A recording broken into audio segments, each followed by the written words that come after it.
ઓમ નમો નારાયણ. હર હર મહાદેવ.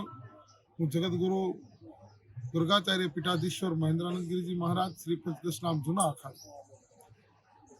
આજે શિવરાત્રીનો બીજો દિવસ, જે 5 દિવસીય મેળો હોય છે એમાં બીજો દિવસ. ગઈકાલે મહાદેવ ભવનાથ મહાદેવની ધ્વજારોહણથી આ આપણી જે અનુભૂતિ આપનારી જે પરંપરા છે, જે અદ્ભુત પરંપરા છે, જે અલૌકિક પરંપરા છે, એવા 5 દિવસનો શિવરાત્રીનો આ મહોત્સવ હોય છે. અને એ મહોત્સવની ગઈકાલે શરૂઆત થઈ ભવનાથ મંદિરની અંદર. અને આ મેળાની અંદર કદાચ એવું કહી શકાય કે ભારત વર્ષની અંદર સૌથી વધારે શિવરાત્રીની અંદર સાધુ સંતો અને સંન્યાસીઓની હાજરી રહેતી હોય, અથવા ખૂબ મોટા પ્રમાણમાં જન સમુદાય ભક્ત સમુદાય આવતો હોય એવી કોઈ શિવરાત્રી હોય તો એ જુનાગઢ ગિરનારની શિવરાત્રી છે. આપણી સનાતન ધર્મની પરંપરામાં 4 રાત્રિનું ખૂબ મહત્વ છે. એક નવરાત્રી, એક કાલરાત્રી, એક મહોરાત્રી અને શિવરાત્રી. આ શિવરાત્રીનો મહોત્સવ ખૂબ અલૌકિક હોય છે. અને અમારા સાધુ સંન્યાસીઓનું ત્યાં દિવાળી છે, અને એ દિવસે તો બધા શિવમય થઈ જતા હોય છે. જુનાગઢની અંદર જે ગિરનાર પર્વત છે એ અનંત યુગો પહેલા આ જ પર્વતમાળાઓની અંદર શ્રાપિત થયેલું રેવતી નામનું નક્ષત્ર આ પર્વતમાળા ઉપર પડતા આ પર્વતમાળાઓનું નામ રેવત્સલ પર્વત એવું પડ્યું. આ રેવત્સલ પર્વતમાળાઓની અંદર અનંત પ્રકારના ઋષિઓએ સિદ્ધ થયા છે, અનંત તપસ્યાઓ કરી અને અહીંયા સિદ્ધતા મેળવી છે. એટલે આને સિદ્ધ ભૂમિ કહેવાય છે. નવનાથ સિદ્ધ 84ના બેસણા છે, એમાં અંબા આદિ શક્તિના બેસણા છે. ભગવાન સ્વયં ગુરુદત્ત ભગવાન અહીંયા બિરાજમાન છે. એ જ ગિરનાર તળેટીમાં ભવેશ્વર મહાદેવ, જે ભવના દુખડા હરનારા મહાદેવ છે. એક સમયની વાત છે કે જ્યારે મા પાર્વતી અને મહાદેવ વાર્તાલાપ કરી રહ્યા હતા, અને એની અંદર અચાનક મહાદેવ અદ્રશ્ય થઈ જાય છે, અંતર ધ્યાન થઈ જાય છે. મહાદેવને ચારે બાજુ ગોતે છે, પણ ક્યાંય એમની ભાળ નથી મળતી. ત્યારે ઋષિ મુનિ અને ભગવંતોએ કીધું કે મહાદેવ તો રેવત્સલની પર્વતમાળાઓમાં છે. રેવત્સલ પર્વત એટલે આજનો આપણો આ ગિરનાર. અનંત યુગોથી અનંત નામો પરિવર્તિત થયા છે. ઉજ્જૈની પણ નામ હતું, રેવત્સલ પર્વત નામ હતું, અને આજે જેને આપણે ગિરનાર કહીએ છીએ, જે હિમાલયના દાદા તરીકે પણ ઓળખાય છે.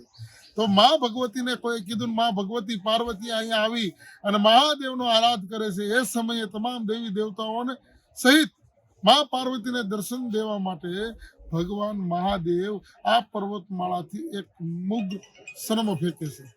એક મુગ્રનું શર્મ ફેંકે છે, અને શર્મનું જોતા નક્કી થઈ ગયું કે અહીંયા મહાદેવ છે જ. અને થોડી વાર થઈ તો સ્વયં મહાદેવ પ્રગટ થયા. જે જગ્યાએ મા પાર્વતીની ઉપસ્થિતિમાં તમામ દેવી દેવતાઓની ઉપસ્થિતિમાં મહાદેવનું પ્રાગટ્ય થયું, જે સમય હતો એ પણ શિવરાત્રી હતી. અને એ શિવરાત્રીએ મહાદેવ સ્વયંભૂ મહાદેવનું પ્રાગટ્ય થવાથી ભવનાથ મહાદેવ, જે ભવના દુખડા હરનારા છે, અને મહાદેવે મા પાર્વતી સહિત સંતોને વરદાન આપ્યું કે જે પણ શિવરાત્રીએ અહીંયા મુર્ગી કુંડ, જ્યાં ચર્મ મૃગનું પડ્યું છે એ જગ્યાએ જ્યાં કુંડ બને છે, અહીંયા સ્વયં ગંગા, જમના અને સરસ્વતી ત્રિવેણીનો સંગમ રહેશે. અને શિવરાત્રીની રાત્રે જે પણ સિદ્ધો અહીંયા સ્નાન કરશે, જે પણ સંસારીઓ અહીંયા સ્નાન કરશે, એને ગંગા, જમના અને સરસ્વતી જેટલું પુણ્ય પ્રાપ્ત થશે અને એની પવિત્રતા મેળવશે. એવું મહાદેવ વરદાન આપવાથી દર શિવરાત્રીની રાત્રિએ તમામ સાધુ સંતો, ભક્તો, સંન્યાસીઓ સ્નાન કરે છે. અને એક વાત એવી પણ છે કે મહાદેવે કીધેલું કે એ શિવરાત્રીની રાત્રિ હું સ્વયં મહાદેવ આ મુર્ગી કુંડની અંદર સ્નાન કરીશ. કોઈ ને કોઈ રૂપે રૂપાંતરાય નમઃ. અનેક રૂપોમાં રૂપાંતરિત થયેલું મહાદેવનું રૂપ છે.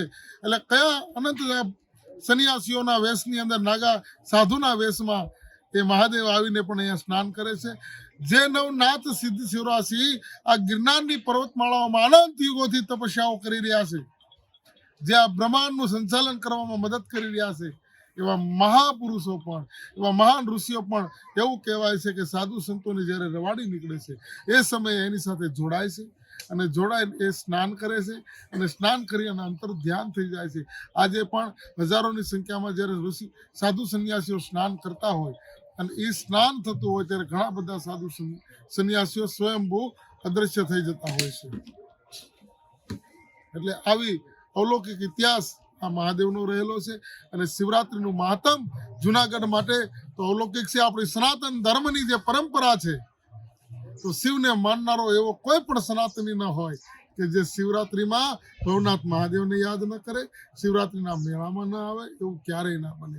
એટલે શિવરાત્રીની અંદર લાખોની સંખ્યામાં યાત્રાળુઓ આવી અને અહીંયા યાત્રા કરે છે અને પોતાને ધન્ય બનાવે છે. પોતાના સારા સંકલ્પોને મહાદેવ પાસે રાખી અને સંકલ્પ સિદ્ધ કરે છે અને વ્યસનોનો ત્યાગ કરે છે. તો આ સાધુ સંન્યાસીની જે ભૂમિ છે જુનાગઢ, એ સ્વયં સિદ્ધ છે ગિરનાર. એના પથ્થરની અંદર શિવ છે. આની પ્રકૃતિના દરેક પર્ણની અંદર, દરેક વૃક્ષની અંદર શિવ છે. એટલે આવો ગિરનારમાં આ શિવરાત્રીનો મહોત્સવ ઉજવાઈ રહ્યો છે, ત્યારે આપ પણ શિવમય બનો અને આપણા જીવનના તમામ મનોકામનાઓ પૂરી થશે મહાદેવના ચરણમાં. ઓમ નમો નારાયણ, હર હર મહાદેવ.